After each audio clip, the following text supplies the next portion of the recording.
A'udzubillahi minasyaitonirrajim. Bismillahirrahmanirrahim. Alhamdulillahirabbil alamin. Wassalatu wassalamu ala asyrofil anbiya'i wal mursalin wa ala alihi washabbihi wattabi'in. Rabbi shrah li sadri wa yassir li amri wahlul 'uqdatam min lisani yafqahu qawli. Allahumma sholli ala sayyidina Muhammad wa ala ali sayyidina Muhammad.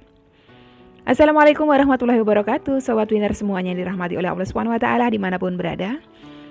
Saya mendoakan semoga sobat winnerku semuanya selalu dalam keadaan sehat walafiat, dilimpahi rezeki yang halal, yang berkah, yang thayyib, yang manfaat.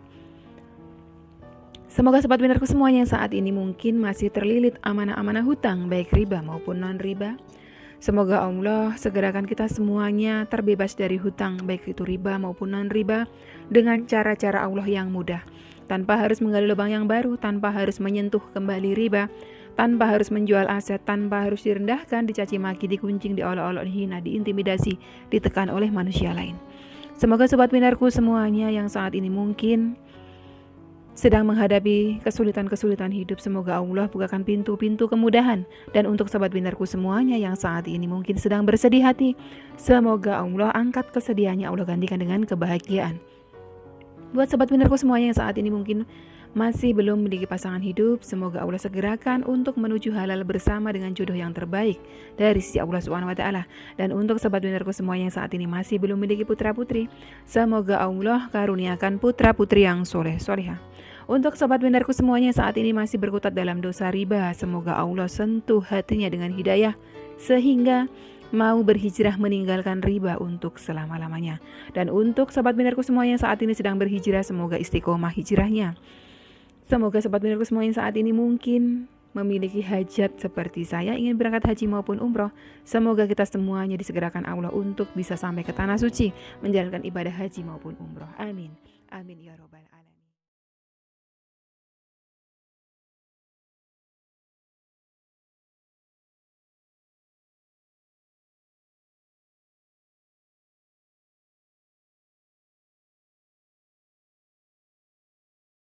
Masya Allah, tabarakallah, alhamdulillah, puji syukur kehadirat Allah Subhanahu wa taala yang senantiasa mencurahkan rahmatnya, kasih sayangnya, ridhonya untuk kita semuanya.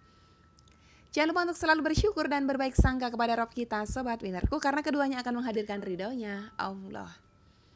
Hari ini kita masuk di sesi Q&A, ada 4 pertanyaan. 2 diantaranya adalah pertanyaan klasik ya.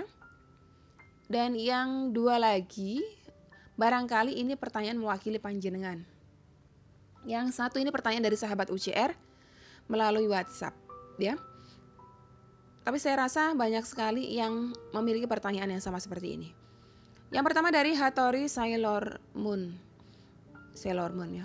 Mohon pencerahannya Umi dan sahabat UCR sekalian, apa AMH itu bisa diulang amalannya sampai 3 kali dengan orang yang sama yang kita inginkan lembutkan hatinya? Bisa. Mau diulang berapa kali pun asal panjenengan ikhlas dan mampu, bisa, boleh. Sehari gak harus amalkan sekali aja, minimal sekali. Tapi kalau jangan mampu 10 kali, monggo silahkan. Jadi boleh. Dari Sansan Barbar, izin Umi mau tanya, kalau sholawatinnya sambil baca karena belum hafal, apakah boleh Umi? Boleh. Nah ini pertanyaan yang saya bilang klasik tadi. Banyak banget yang nanyain, tapi gak apa-apa, kita tetap jawab. Karena pertanyaan ini berulang gitu. Berulang yang saya rasa mungkin banyak teman-teman yang baru join bertanya ini. Jadi sholawat itu kalau panjenengan belum hafal bacaan sholawatnya, lafadznya, seperti sholawat munjiat itu kan cukup panjang lafadznya. Panjenengan sambil baca teks gak apa-apa, dari buku, dari handphone, boleh. Karena seperti AMH itu sholawat munjiat banyak sekali yang nawar. Umi kalau belum hafal sholawat munjiat boleh gak diganti sholawat Jibril? Jangan diganti. Justru panjenengan belum hafal itu, jadikanlah itu momen menjadi momen menghafal gitu. Dari panjenengan tidak hafal, kalau panjenengan baca terus setiap hari, nanti lama-lama akan hafal. Ada yang orang menghafal cukup sehari baca. Ada juga yang seperti saya yang ingatannya gak terlalu bagus, 3-4 hari baru hafal. Ada juga bahkan mungkin yang lebih dari itu, gak apa-apa, baca terus sampai hafal. Karena nanti ketika sudah hafal, ngamalnya tuh jauh lebih enak gitu loh. Jadi jangan gak hafal menjadikan halangan untuk tidak mengamalkan. Nah itu salah. Yang selanjutnya dari Mbak Ice Mariati. Minal aizin wal faizin Umi, mohon maaf lahir batin. Sama-sama, mohon maaf lahir batin juga. Umi, saya sering berdoa dan memohon pertolongannya. Semoga atas izin dan ridhonya Allah mengabulkan hajat saya untuk melunaskan hutang-hutang saya, riba maupun non-riba. Saya sering ngobrol sama suami dan katanya saya nggak akan pernah bisa melunaskan hutang yang ada di perusahaan dulu tempat kerja. Kenapa suami bilang begitu? Apa karena saya dulu kerja di tempat riba? Sungguh menyakitkan dengan perkataan suami saya, Umi. Terima kasih, semoga ada keajaiban untuk saya, Umi. Kalau pertanyaannya kenapa suami bisa bilang begitu, harusnya tanyakan sama suami, kenapa suami bisa bilang begitu, ya kan? Tapi kalau panjenengan bertanyanya, apakah dosa riba saya dulu karena saya pernah bekerja di tempat riba, Allah ampuni? Jawabannya Allah akan ampuni semua dosa hambanya selama hamba tersebut masih mau dengan ikhlas memohon ampun kepada Allah. Allah ampuni. Justru kalau panjenengan sudah sadar melakukan dosa riba, yaitu sebagai pelaku riba yang bekerja di perbankan, di leasing, di mana lagi tuh, di koperasi-koperasi itu, bank plecet segala macam, rentenir apalagi. Panjenengan sudah sadar sebagai pelaku riba dan panjenengan tidak memohon ampun, nah itu yang salah. Tapi kalau panjenengan sudah sadar, saya di masa lampau pernah menjadi pelaku riba dan mohon ampun kepada Allah, segera bergegas bertaubat ya, memohon ampun kepadanya, taubatan nasuha, insya Allah pasti Allah ampuni. Kalau dosa riba tersebut masih panjenengan belum mohon ampun, tentunya dia akan tetap menjadi penghalang turunnya ridhonya Allah, penghalang turunnya rahmatnya Allah. Bisa jadi juga suami panjenengan berpikir seperti itu karena panjenengan dulu sebagai pelaku riba. Tetapi selama panjenengan mau mohon ampun kepada Allah, Allah tetap ampuni. Allah akan turunkan rahmatnya buat panjenengan. Jadi jangan hanya karena manusia memvonis panjenengan, ngepal panjenengan bahwa utangmu gak akan pernah lunas deh, mustahil deh gitu kan. Terus kita terpuruk, jangan. Karena yang melunaskan hutang-hutang kita adalah ridhonya Allah, rahmatnya Allah, bukan manusia. Biar kata suami jenengan duitnya banyak, tapi kalau Allah gak ridho, gak akan lunas hutang jenengan. Jadi gak usah pikirkan omongannya suami, yang penting jenengan mohon terus ridhonya Allah, kejar terus ridhonya Allah. Gak usah, itu termasuk salah satu ujian panjenengan mau hijrah tapi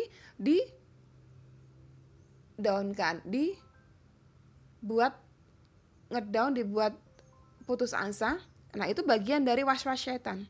Waswas syaitan melalui lisan suami jenengan, gak usah dipikirkan. Biarkan aja suami jenengan, orang-orang di sekitar jenengan mau bicara apa, biarkan aja. Yang penting jenengan yakin Allah pasti akan selesaikan utang jenengan. Pasti, tidak mungkin tidak. Kun fayakun ya. Dari sahabat UCR, Assalamualaikum warahmatullahi wabarakatuh. Ini panjang nih curhat. Waalaikumsalam warahmatullahi wabarakatuh. Umi mau tanya, kan saya pernah dengar ceramah Ustadz Yusuf Mansur. Katanya kalau kita butuh yang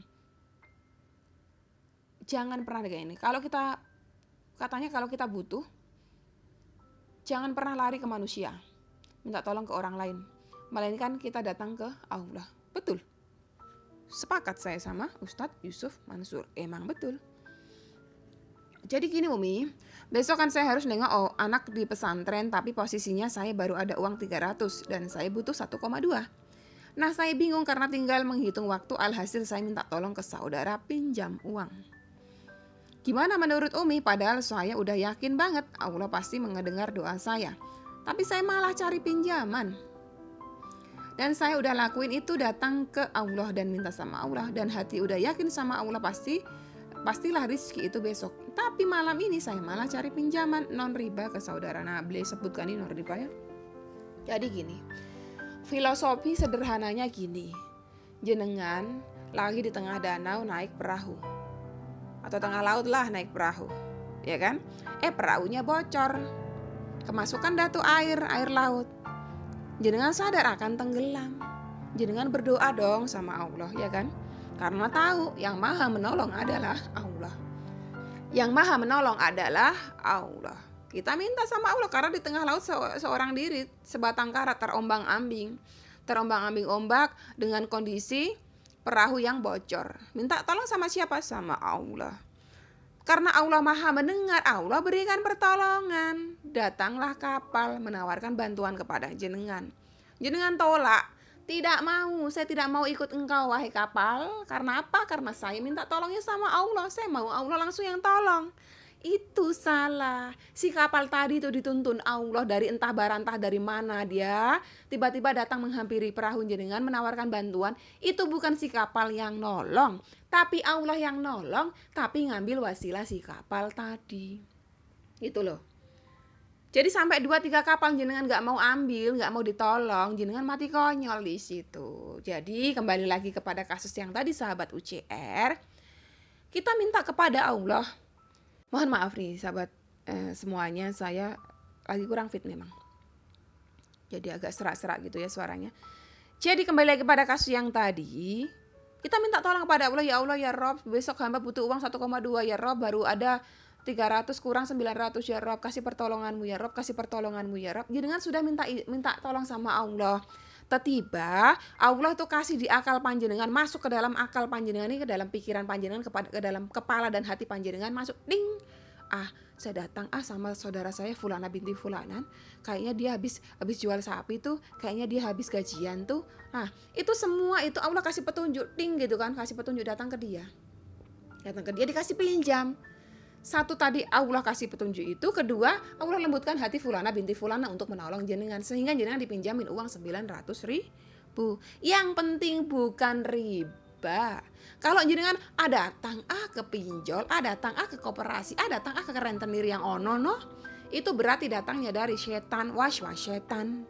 Tapi kalau datangnya jenengan, perginya jenengan adalah ke tempat-tempat yang masih dihalalkan, minjam ke saudara. Bolehkah minjam dalam Islam? Boleh. Yang nggak boleh adalah minjam riba.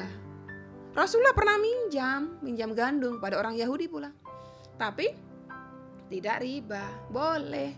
Sahabat-sahabat pun ada yang ngutang, boleh. Jadi apa itu? Itu juga termasuk pertolongan Allah.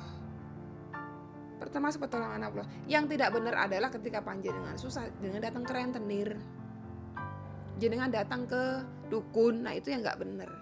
Selagi jenengan caranya masih halal, tidak mendahului Allah, memohon izin dulu kepada Allah, ya Allah ya Rabb. Paling bagus adalah kalau panjenengan sebelum datang ke Fulana binti Fulana tadi, panjenengan minta izin, ya Allah ya Rabb, hamba ini mau berikhtiar kepada Fulana binti Fulana.